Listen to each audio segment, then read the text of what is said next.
welcome back to CubeCon 2023. Justin Parnell, David McDarby, and we have the Creatureless Cube that we are covering in draft number 5. We're going to see Derek Gallen face off against someone that we're familiar with, actually. Joe Harvey? Joe Anderson. Joe Anderson. Yeah, the guy that won last night's draft, drafting Mono Red. He's back at it. In the Creative Cube. Yep, so Mono Red will be pretty hard to play here in the Creatureless Cube. That's right. But I wouldn't put it past him. So if you're just joining us here at CubeCon 2023 in beautiful Madison, Wisconsin, the Creatureless Cube is a cube that, well, has no creatures. So what does it have? It's got a lot more artifacts, a lot more enchantments, a lot more instants, sorceries, planeswalkers, battles, and you make this crazy Rube Goldberg machine in order to try to leverage these synergies to take down your opponent. An amalgamation, if you will. I will for you. Great. Let's see if they will as we go down to our feature match area as Derek gets ready. And he's starting off hot with a currency converter as Joe is on the play but doesn't deploy anything in his first 2 turns. Yep, so it looks like Joe is on green-white right now. Now, why this may be called the Creatureless Cube, green-white makes a lot of creatures. How so? Tokens. Tokens. They love their tokens. That's going to populate them a bit, too. Yep, and here on turn 3, we have a Palantir of Orthanc. Just going to ponder the orb. The opposite of what he did last night when he was drafting Mono Red. He said, I'm going to take it a little bit slower today. Yeah, this cube, you often don't attack for 2 on turn 2 and lightning bolt them. He's going to put an influence counter on here. Derek says, you know what? I'll take the damage. Ooh, it's a 2 in the form of Winter Orb. He's really, do you think he is just orb typal? He might just be. He loves his orbs. This Joe. Loves his orbs. And we see Winter Orb. That's a good one for Derek to know about, but also not have to interact with this game. Yeah, so Derek's deck is a little aggressive, a little low to the ground. So it sounds like he's okay. Maybe he'd be okay with Winter Orb. So he did put a land under this currency converter, which means it gives him access to 4 mana on turn 3. What can he do with it? What can he do? And we're going to find out. I think most of the time in Derek's deck, it's probably going to be doing something like doing 2 spells in a turn. Yep. He wants to really be low to the ground. He's got a lot of 1 and 2 drops, including Artificer Class and Sensei's Divining Top. There we go, 2 spells. Yep, so Artificer's Class, that's the first artifact you cast each turn. It costs 1 less. And then the second ability on that class is you get the top artifact from your deck. Sure. Then the third ability that costs 6 mana to get to level 3 of this class card is at the beginning of your end step, you make a token that's a copy of an artifact you already control. That's crazy. This card has infinite end game. Like, once you've pumped the mana into it, you're cranking out machines and servants and familiars and all kinds of crazy things in this D&D class card. Including lands like a Silver Bluff Bridge. You just played an artifact land, which is not only good when he gets to Artificer Class Step 3, but also with his Insult Artifact and Black Staff of Waterdeep. But that, for Joe Anderson, is a Parallel Lives. Yep, so this is exactly what the green-white wants to do. It kind of sets up with this Parallel Lives, gets all its ducks in a row, and then eventually you're casting, a Lingering Souls or some other card. Instead of making 2 tokens, you make 4. Instead of making 4 tokens, you make 8. And it kind of gets out of hand very quickly, and it has pretty defensive stuff for Derek. But Derek decided to, you know what, I'll take more damage. I'll take 4 damage, 5 damage. 3 from Nuisance Engine and 2 from Rise of the Hobgoblins. Oh, Nuisance Engine is 3 mana. How could I have been so blind? Well, the more you know. Yeah. So normally Derek is the aggressor, but Derek is saying, you know what, I don't want you to draw cards in my deck. I want to take the damage, and is 7 life points lower than his opponent despite having more cards in play. He doesn't have a lightning bolt. The orb is mentally straining, and that's exactly what's happening to Derek. I mean, it's one of the lost Sing Stones. It's from the Second Age. Which we all definitely do. Yes. Absolutely. Now, Winter Orb is something that it's in Derek's graveyard, but we do know that there's ways to return things. Yep. And you did mention earlier, Derek's kind of low to the ground, could potentially get under it, but Winter Orb's one of those cards that you think that you're prepared for it, and then if it happens in a turn you're not prepared, it doesn't matter how prepared your deck building is. Yeah, like the famous Magic the Gathering boxers always say, everyone's got a plan until they get a Winter Orb with the face. Yes, exactly. Looks like Derek is leveling up this Artificer class. He's going to flip through his deck until he gets an artifact to his hand. Yep, right, directly to the hand. Did not pass the battlefield, did not pass the exile zone. Insult Artifact, Saheeli, both love artifacts, but are not an artifact, but Rusted Relic is. Shuffle them up. Wow, did not even present those 2 cards to cut to Joe. Unbelievable. Complete outrageous disrespect from Derek. We got to call him the DCI here right now. The convocationalists are coming. He'll just Icy Crown. Now, that is a card that could see some good play in the green-white creature token matchup, and Derek agrees. Right. Here I think it it's is. going to be more useful here than it was against Vince. You know, so far, all it's done is provide 1/3 of Metalcraft. Yeah, no matter the matchup. You know, but there it is.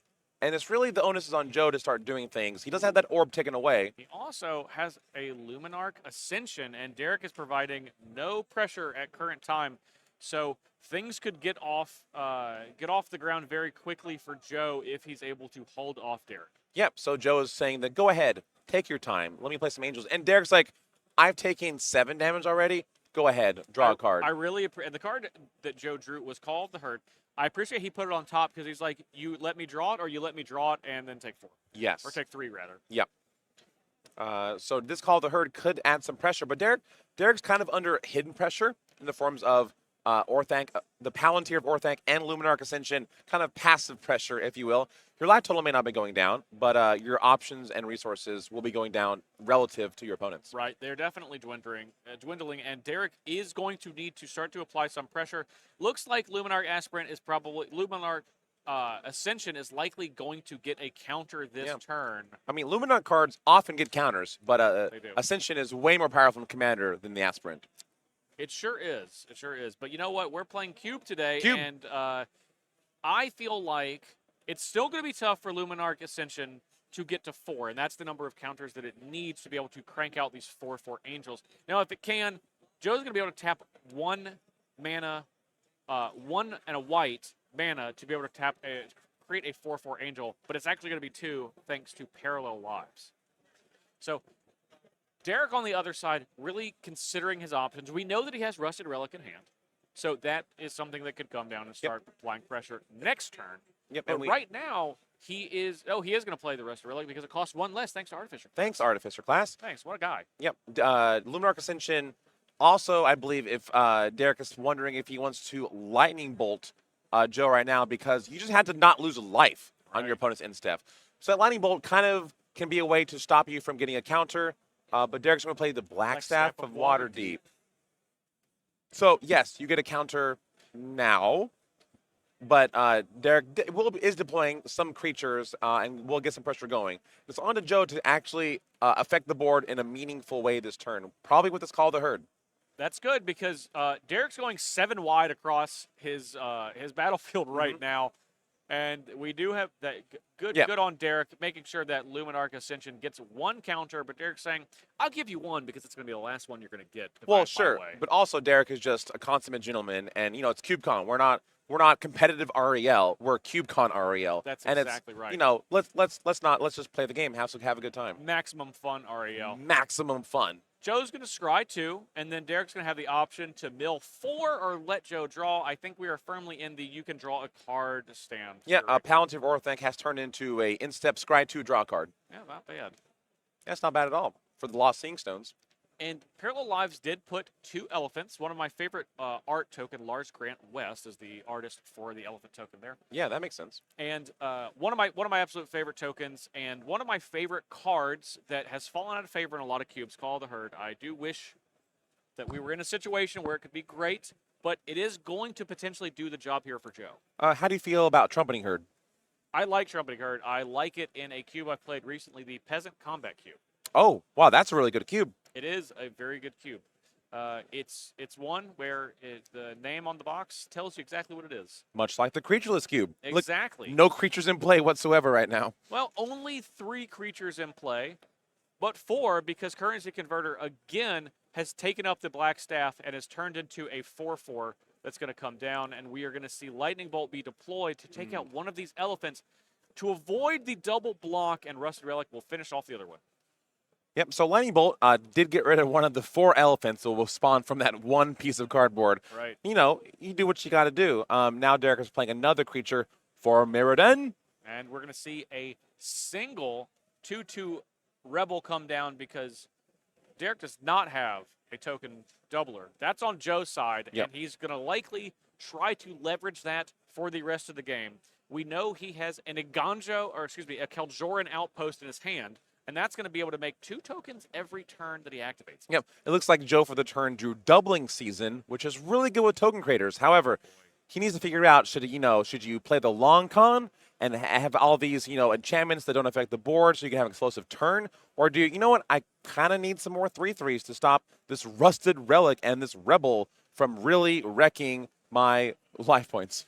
You I were was so trying. close. I was trying. You were so close. My resources. I was God. there. I'm gonna give it to you anyway. Thanks. And All right. Joe is gonna say, I don't think I have time for the doubling season. And honestly, I'm not 100% sure what I would have done, but I do know this is the last realistic turn he has to cast doubling season. But I think it's smarter and safer for him to just deploy the 2 elephants along with the Kaljoran outpost, which again is going to be able to provide 2 1/1 soldiers at some point during Derek's turn. Ooh, that ain't bad. The outposts are being quite occupied by soldiers now with the doubling season, or with parallel lives in play. The soldiers, 2 different lives, 1 soldier. But Derek's like, you know what? That's okay. I have a currency converter, and I might just pop out of it. You just might. Oh, So we see the black staff under the currency converter, indicating this is going to stay tapped and let that remain an artifact creature. yeah. Yeah, as long as we've communicated that it's not like equipping or enchanted or blah, blah, blah, but like, we'll just put it under here to like Just a reminder. show the association between these 2 permanents. Right. Oh, he's untapping the black staff. Has greater plans. Maybe wants to use the currency converter to convert some currency, and then can wake up a different artifact with that black staff. Maybe something like a treasure token that's maybe less useful than the currency converter. Oh, maybe. And we can see that Hilda's crown tapping down one of those elephants. Just to, maybe I get in there with my creatures and sacrifice the treasure. Rise and Shine overloaded. So all of Derek's non-creature artifacts are going to wake up and become 4/4s. Joe's body language says, that's probably good enough for me.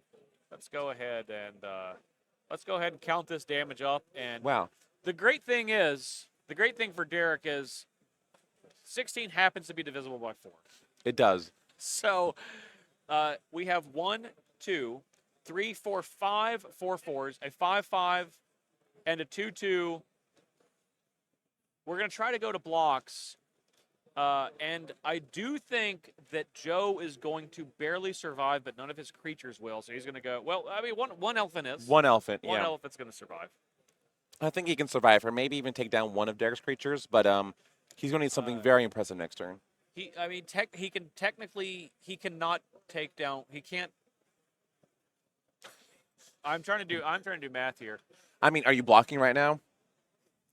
No, That's probably not for you. He cannot take down one of Derek's creatures. He will die. All right. So we're in chump block mode here. Gonna chump the rusted relic and 2 4/4s, and then he's going to take 14. So that is his best. Unfortunately, he cannot take down this 2/2 rebel. All right. Yep. Gonna block those. Gonna take 2, 4, 8, 12, 14. So it looks like Joe Anderson really could use just some big X spell to make, I don't know, 1 million creature tokens, because Rise and Shine does not say until end of turn. It's forever. You wake up, you're ready to start your day, Never sleep. Wake up in the morning, struggle to the kitchen, pour yourself a cup of ambition. Pour yourself a cup of artifact attacking is what Derek did on his last turn. So it's going to be tough. Joe really needs a sweeper or a significant amount of blockers. And even that's not safe, because we know that Derek already had Lightning Bolt, but he's got a Chain Lightning still lurking. Somewhere, hiding in the shadows. And I don't think Joe has the RR to shoot it back at him. He's got R, I believe, in the form of that trio. He does, but that's certainly not going to be enough. And Joe's really just double checking before he's like, before we need to move on. I just want to be sure that this is the case. I want to be sure that this is not what's going to do it. And we're going to see the handshake for game 1 as Derek Gallen wins game 1 off the back of Rise and Shine. He's up early, like you said, 5 a.m. going on a run, and he proved it today with Rise and Shine. Yeah, he's rising and shining. He's playing his own token from Currency Converter. He's playing Cube, so he's really in his element. But, I mean, so is Joe. Like, Joe played Mono Red and got a trophy last night. So he's also in his element. So Right. I'm excited to see these 2 Titans of Cube clash again here at CubeCon. Exactly. Joe really going for that second win. And you get a little Cube pin whenever you win a draft. Clearly, we don't have one. No, I'm We don't. pin. I'm pin. I mean, I'm just not wearing any of my 0 trophies I won this weekend. Same. But Same. yeah, Same. All right. Do you know the easiest way to sell your Magic cards? I don't, but I bet you're going to tell me. I do, and I am going to tell you, and I'm very excited about it because it's Card Conduit. Great. Great. I'm glad you're excited. You can ship them your unsorted Magic cards. Okay, I know some of you out there, you got a box, probably a shoe box, maybe a draft box that you just had. You threw them in there, you opened the cards, you took out the 3 that you wanted, and then you threw the rest of the box. So you can just ship Card Conduit that unsorted Magic box, and they will sort and grade all of your cards, and then they will find the best buy list prices for everything that you sent them inside their major retailer network. You're paid the total sum of all of those cards. Card Conduit's only going to take a very tiny fee out of that to make sure you get the best prices for every single one of your cards. Go to cardconduit.com to get started. Cardconduit.com. Yep. A lot of C's. Cards, cubes, cons, com. Yeah, we got a lot. A lot C, of the C. most powerful letter here at CubeCon. C. Today's letter is C for cube.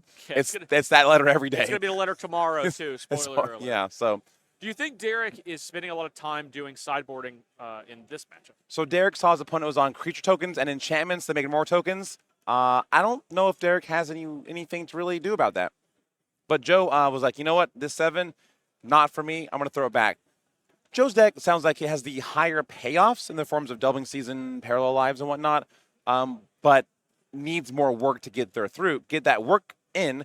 Meanwhile, Derek can play some creatures, some artifacts, and attack, and maybe, just maybe, get another Rise to Shine off for 5 or whatever it was. Right, and Derek doesn't, he's played 1 game in this matchup, but he did play 3 against Vince. And while Joe and Vince's deck are not similar in construction, they are similar in the way that Derek is likely going to have to interact with them, getting on the board early, doing a very small amount of really pointed interaction to finish them off before they can really set up their engine. Yep, and Joe is draw his 7 again for 6 and is thinking about keeping Mulligan. He's going to keep it with the 6 cards and play a Stirring Wildwood past the turn.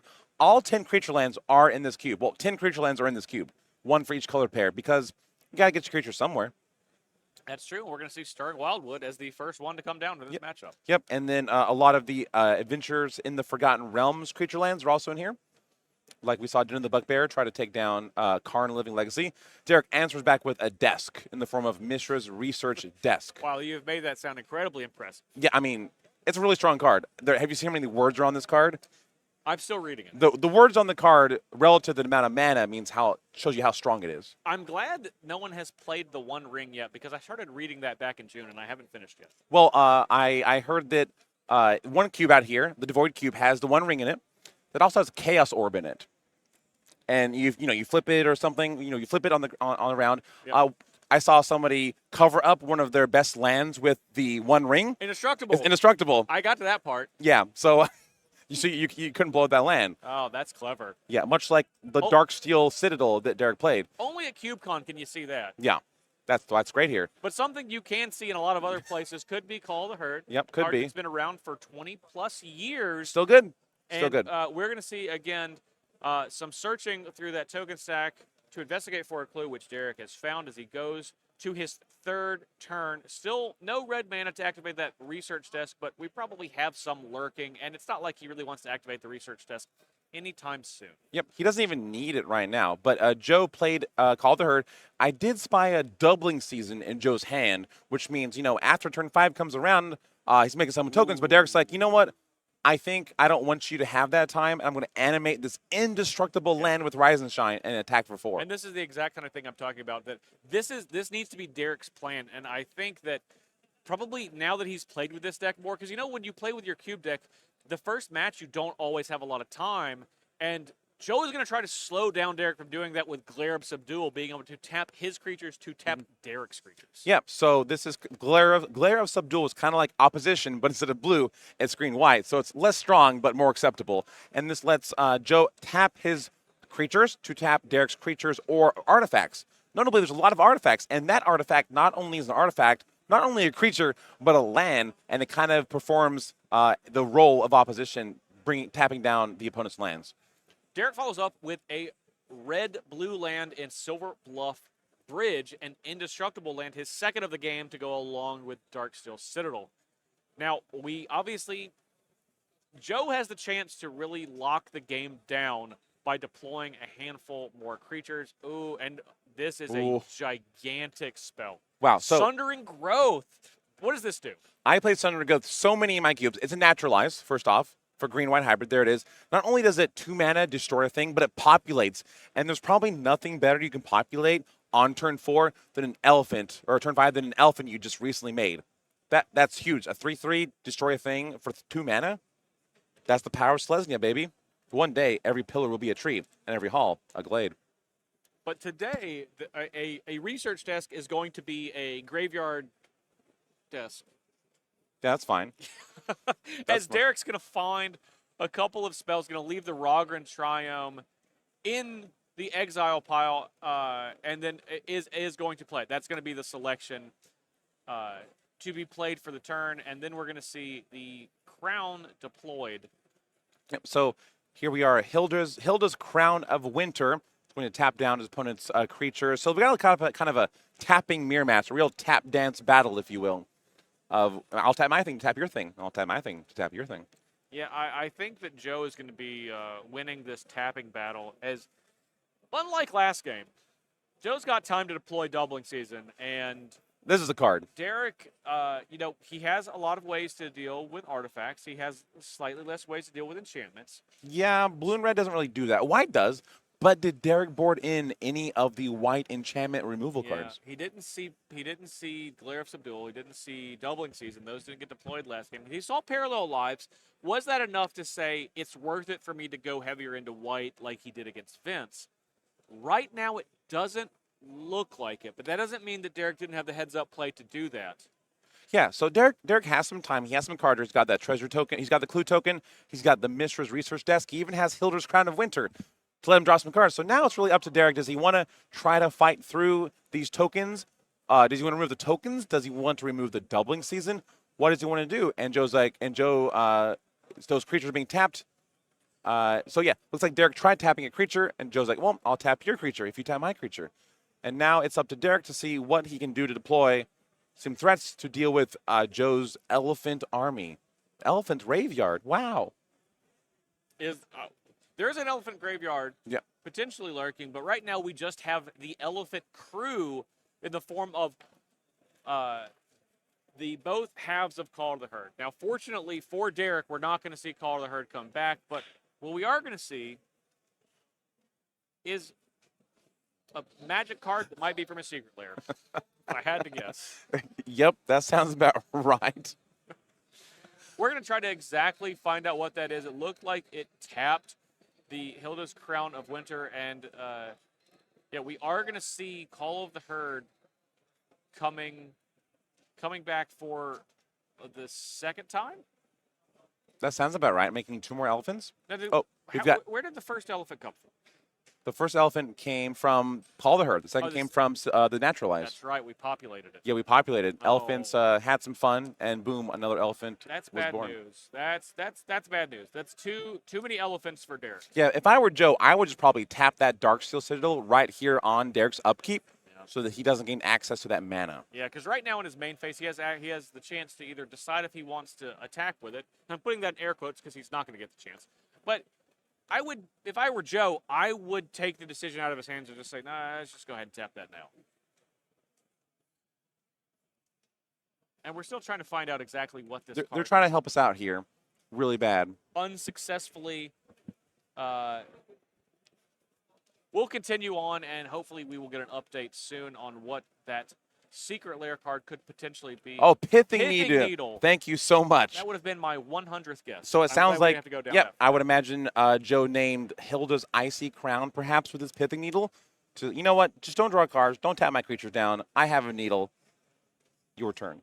Yeah. I'll be doing the tapping here, says Joe. No more tapping for you. You can tap your card. You can tap your mana. You can tap your mana. But not my creatures. Which is what he's going to do to cast Urza's Command.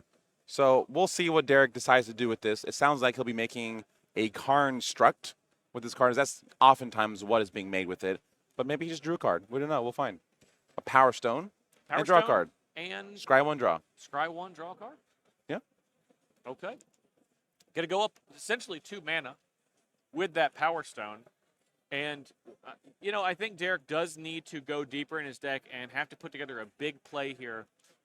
Glare of Subdual on its own is really ruling the roost, but Doubling Season is able to break the game open, as many people know, at any moment. Yeah, so Doubling Season works great with token producers, also really strong with Planeswalkers, as you usually get to use the ultimate ability immediately.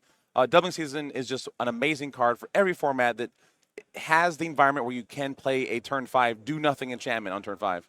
Now, now we have a nuisance engine. Here's the really big problem for Derek. He has a Castle Ardenvale.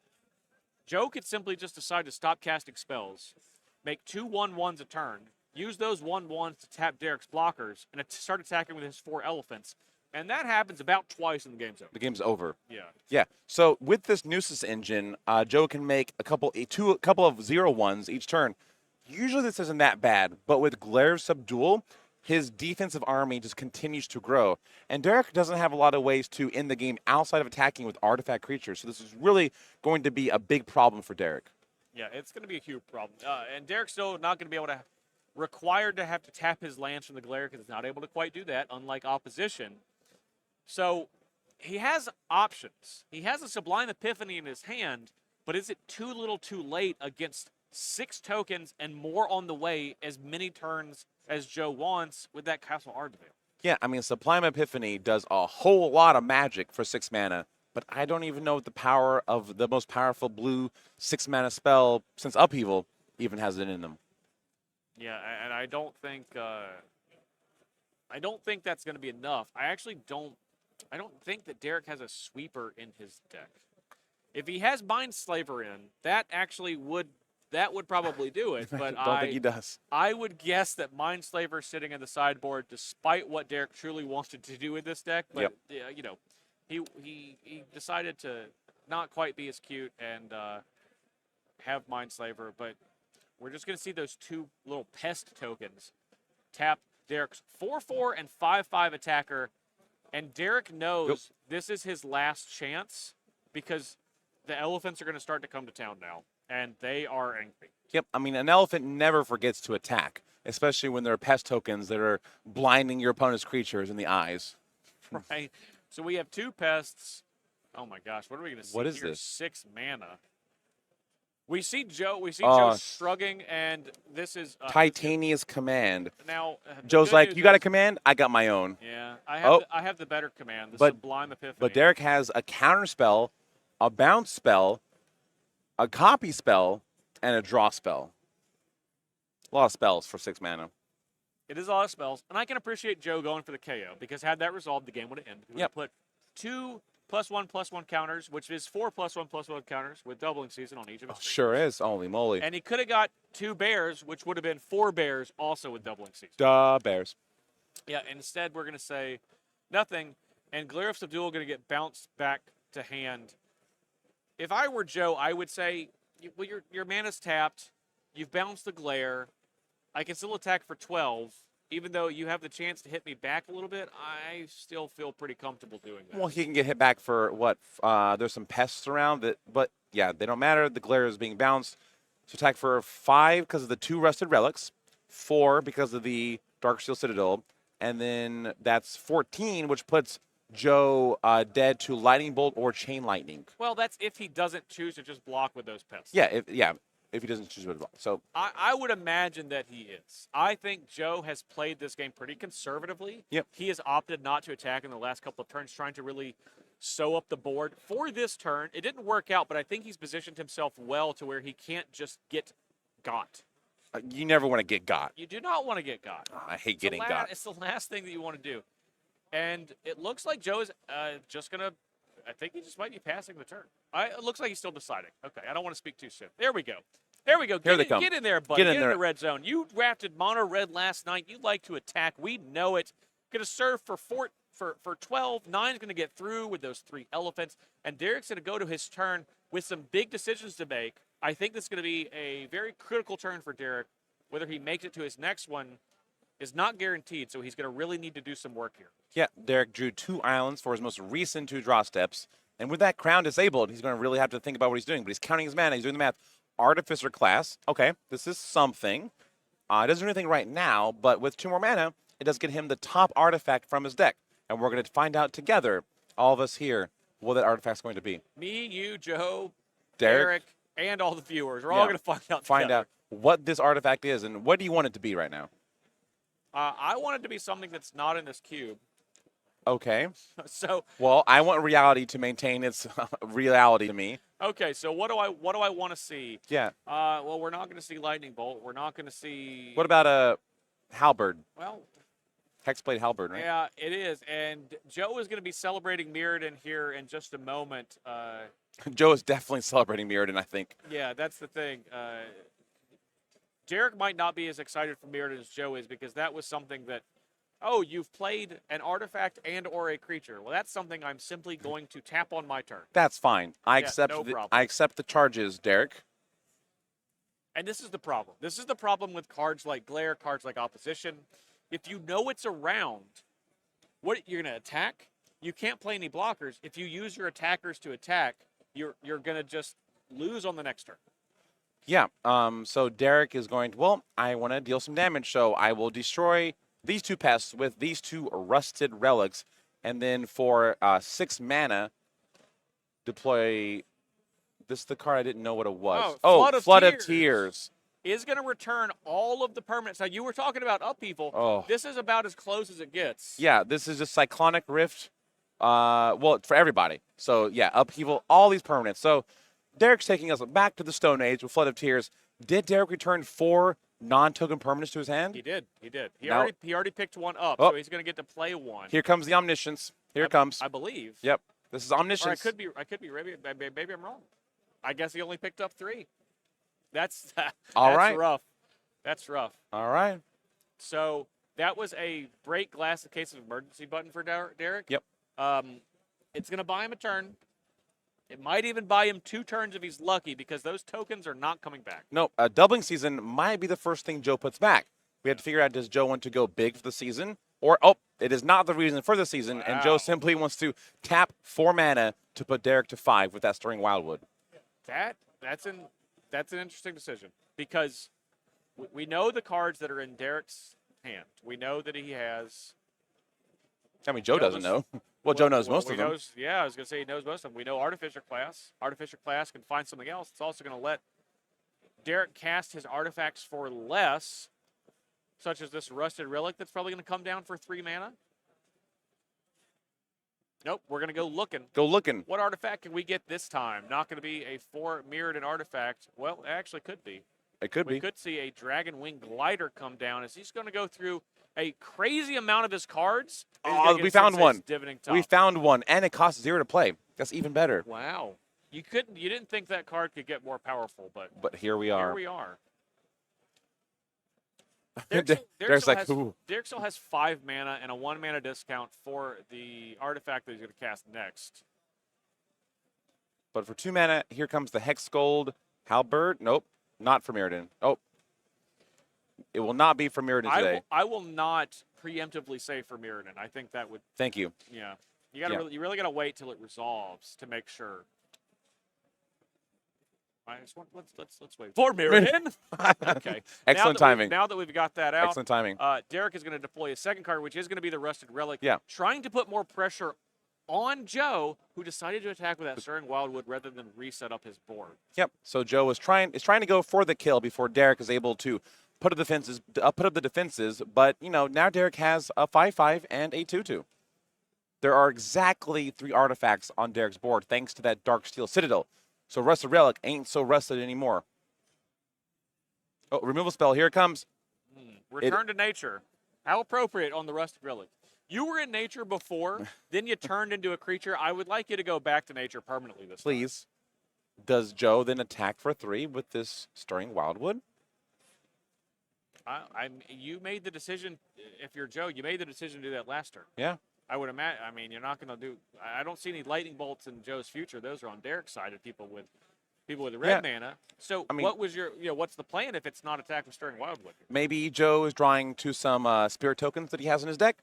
Maybe he can draw and fly over Derek's thing. But he's got the Palantir of Orthanc yet again, and Derek, I would imagine, even this early in the influence counter journey, he'll be letting Joe draw another card. Well. Joe has played two Orb orbs. typal. Joe has played 2 orbs in one turn. One orb came out a couple months ago. One orb came out quite a few years ago in the form of Winter Orb. About 30.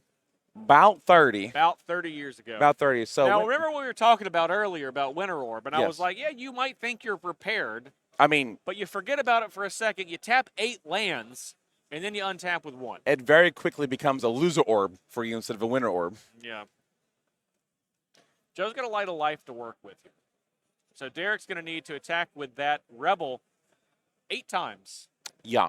And I imagine that it's going to be difficult for Joe to, for Derek to deploy too many more threats. Fortunately, Artificer class is going to help him out against this Winter Orb. I don't know that it's going to be enough, but what I do know is Joe is now off of Stirring Wildwood as a plan. I can confirm that.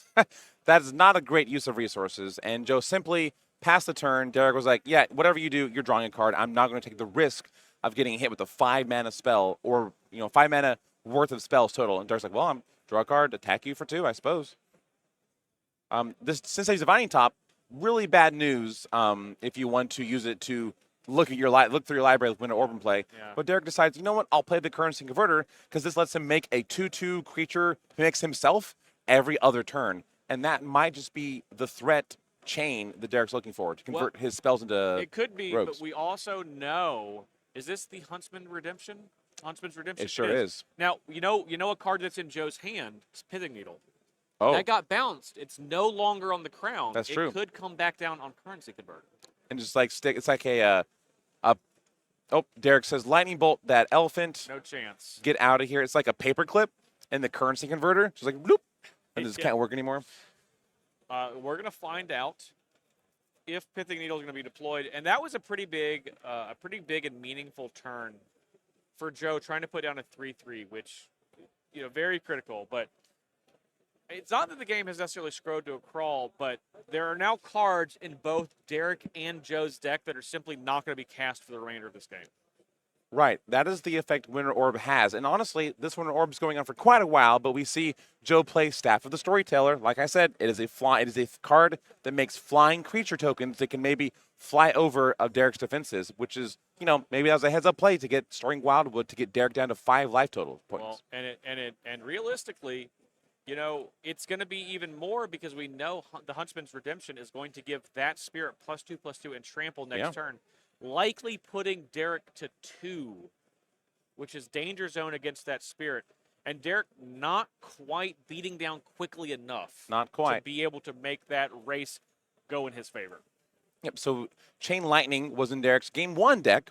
We'll see if Derek kept that in or boarded out. He drew a mountain with the Currency Converter. Now, here's the thing Derek is thinking about.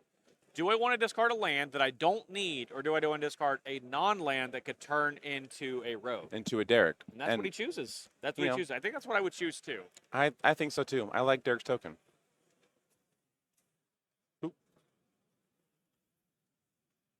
Den of the Bugbear, similar to Stirring Wildwood, will never activate. Yeah, really, happen. in the battlefield, tapped lands are not so great when a Winter Orb is in play. It's not really where you want to be. But, that's the only thing Derek had to do. And that's interesting. So maybe that's like Derek's last turn, because he has a mountain that he could have just played instead, but he willfully played the Den of the Bugbear. Yep, target my spirit with Chapter 3. Redeem this spirit from the Storyteller. Let me tell you a story about how your life total is going from 5 to 2.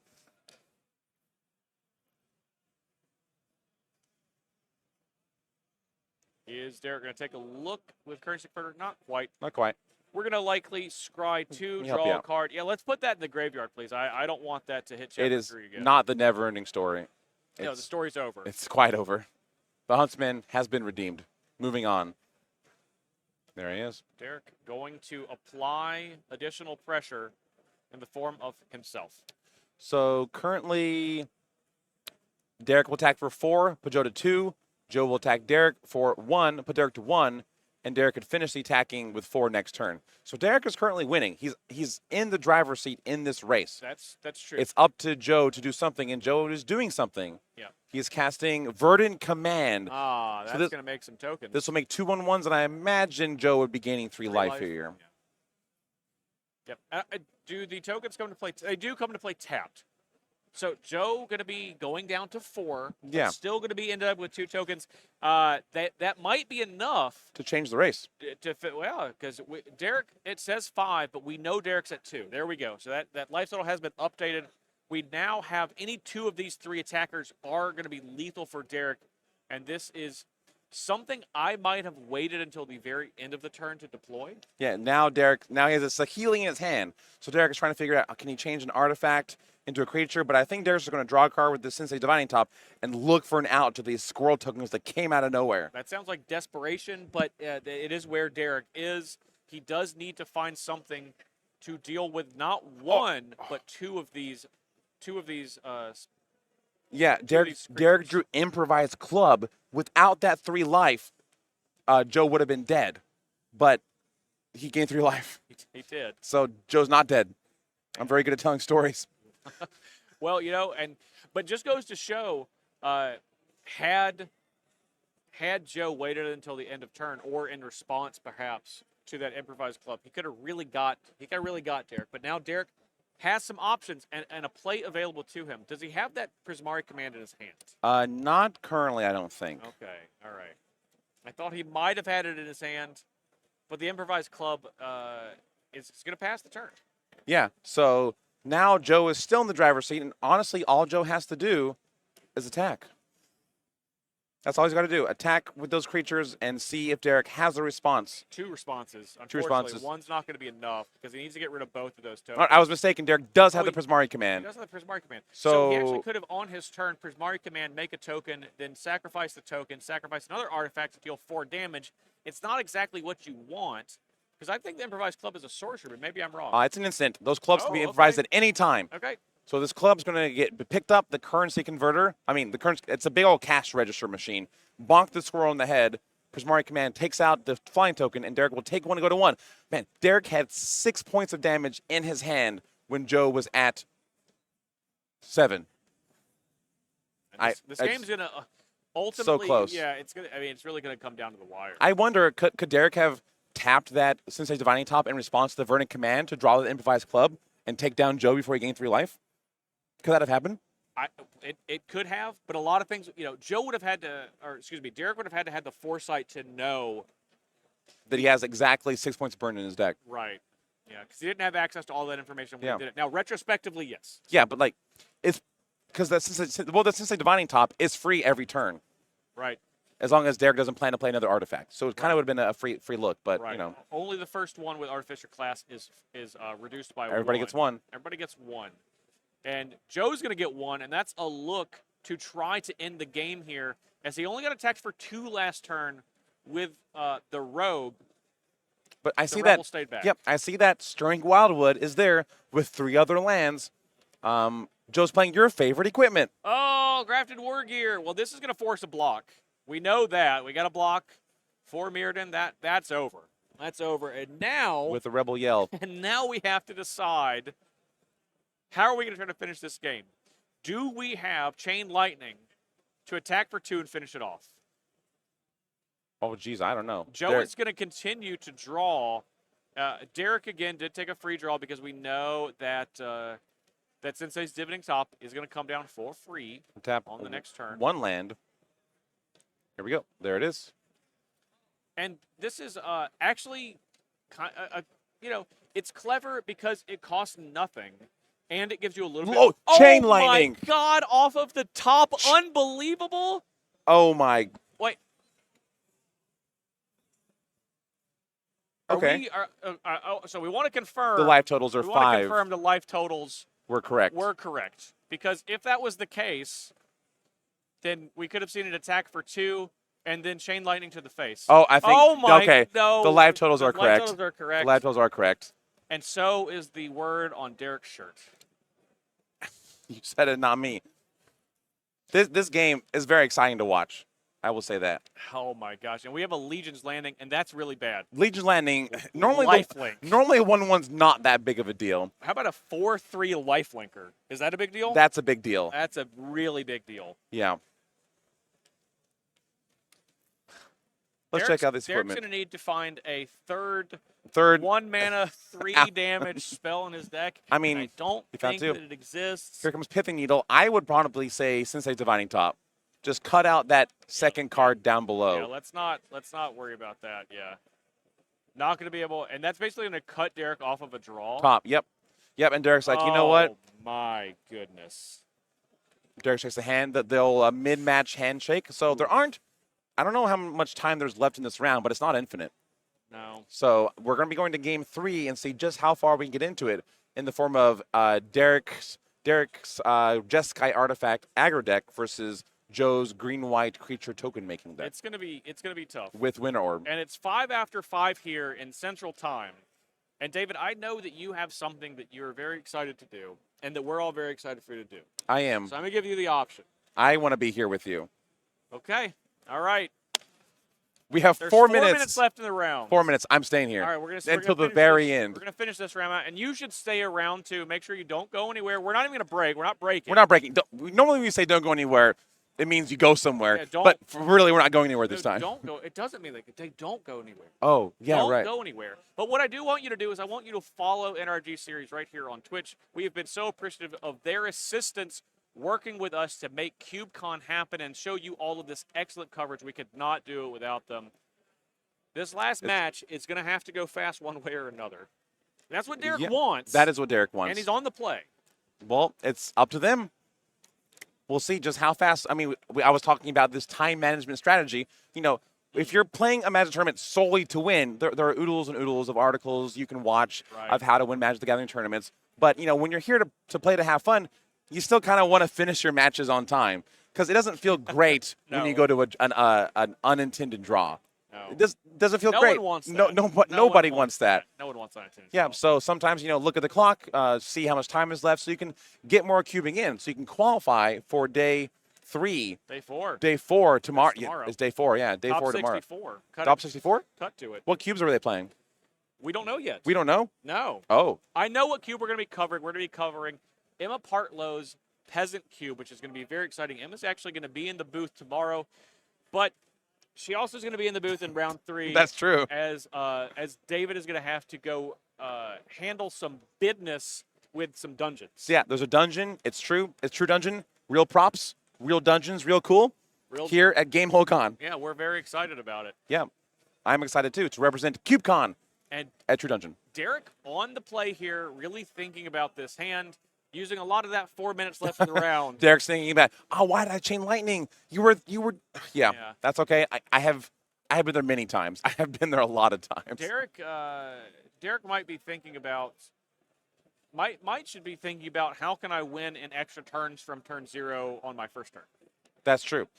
Because that could be what we see here. We're obviously not going to go to a backup match. This is the waning moments of the second round here in Draft 5. Is that an ensnaring bridge in Joe's hand? Maybe it's not. Maybe I'm just making up card names. It's a grafted word. Yeah. All right, that makes sense. All right, we're going to start off with a Silver Bluff Bridge coming into play tapped. And then on Joe's side, we're going to see a Basic Plains. Oh, it is an ensnaring bridge. I saw like one. I saw 1 centimeter of that art. I have looked at that art before. I know this art. Impressive. So ensnaring bridge, not great for your opponent when your opponent wants to attack with creatures quickly. Okay, what is in Joe's hand that he played the Plains instead of the Stirring Wildwood last turn? I'm not sure, but here comes the Wildwood. Yep. We're going to find it. Enlightened Tutor. So Joe can find anything he wants. He already has the Ensnaring Bridge. I don't know if the Winter Orb is exactly what the Doctor ordered here. I would say it's specifically not. It looks like Staff of the Storyteller. No, it Huntsman's looks like Redemption. The Huntsman's Redemption stuff. The Huntsman's Revenge. It is going to be. It is going to be. It's the revenge of the Huntsman's Redemption. There it is. That's really good art. All right. I mean, Smagali never misses. Yeah. Arguably the best Magic artist currently illustrating cards. The Chain Veil just right up there. Oh, so yep, there it is on the battlefield, making a 3/3. 3/3 turns out bigger than a 2/2. Might as well be an Indomitable Ancients on the other side for Joe as far as Derek's concerned. The 2/10? The 2/10. I do quote that card a lot. February 10th, my favorite day of the year. Yeah. It's a great card. It's a great card. And Derek gonna take a little second to read that. We know that any creatures that are gonna be stuck around on the next turn are going to, and this is I'm in for it. Yeah, Derek has, I think, Lightning Bolt and Chain Lightning in his hand and Flood of Tears. A lot of good spells, but it sounds like it might be turns since Joe's talking to somebody else. I do. Well, you see that green die at the top. I know what that means. Oh, I can see the Snaring Bridge from a mile away, but a green die directly in front of my vision. Yeah. Joe looks like still going to continue the beatdown as we're going to attack in with a 3/3. That Huntsman's Redemption did not do much of anything. We did not sacrifice a creature to go find another creature. We know that for sure. Is the Crown was used to draw one card. Yes. As we're now in turn 4. The head is heavy. Oh, Chain and Lightning Bolt. Take care of those 3/3s. Attack 4/2. Play it top. 2, yeah. This Storm one's count headed. 3. This one's headed to a draw, and I think Derek might lose a little bit of sleep over that last game. I mean, there's a lot more cubing to be played left. There is for Derek. There is, including another round. Including another round, including a tomorrow probably. Now here's Play Call the Herd. Yep. Here's the interesting thing. We're actually not going to see. Well, we might see. We don't know if who we're going to see between Derek or Joe. Yep. Next round. We're actually going to see one of them on coverage, but we don't know who. Well, isn't that exciting? It is exciting. You never know who you're going to see in coverage. You never know what cards you're going to draw. Speaking of which, we are going to see someone else new in coverage. That's correct. I must leave for True Dungeon when the next round starts, but you'll be joined with the very capable Emma Partlow. Yes, very much so. Very excited. Creator of Emma Partlow's Peasant Cube. Yes. As you might know, an amazing commentator. I'm going to watch the VODs after this, but it's been an honor commentating CubeCon with you, Justin. You as well. Couldn't have asked for a better partner on the entire weekend. I could, but I won't. Well, that is so kind of you. I call him, I can see him, but no. Cube is very important to me. I love Cube so much. I've been here. This is my second CubeCon, helping on the side, but, the CubeCon staffing team and NRG series, they've all been awesome people to work with, and I love spreading the joy and love of Cube to you and everybody else. Well, thank you so much. Thank you so much, everyone and out there. I'm glad we got to cover your Cube. That was really fun on Thursday. Yep. Cube is great. I love Cube. You can Cube everywhere. Everywhere Magic cards are being played, wherever there's Cube, I'll be there. Would you say people should try to make it to CubeCon next year? I definitely think you should. Yeah. Like, there's been so many people that are like, oh, I should have made it to CubeCon. Yeah, you should have. But you know what? There's always another year. So I look forward to seeing everybody here at CubeCon next year who couldn't make it this year, and everybody who made it this year again, because it's like the best Magic event. That's awesome. We're going to take a quick break so Darby can take off and get to True Dungeoning. We're going to get Emma in the booth. We're going to take just a couple minutes off, but we will be back because that one went to time. So this is going to be a very short break. We'll see you all in just a couple of minutes. Yeah, I'll see you all next year.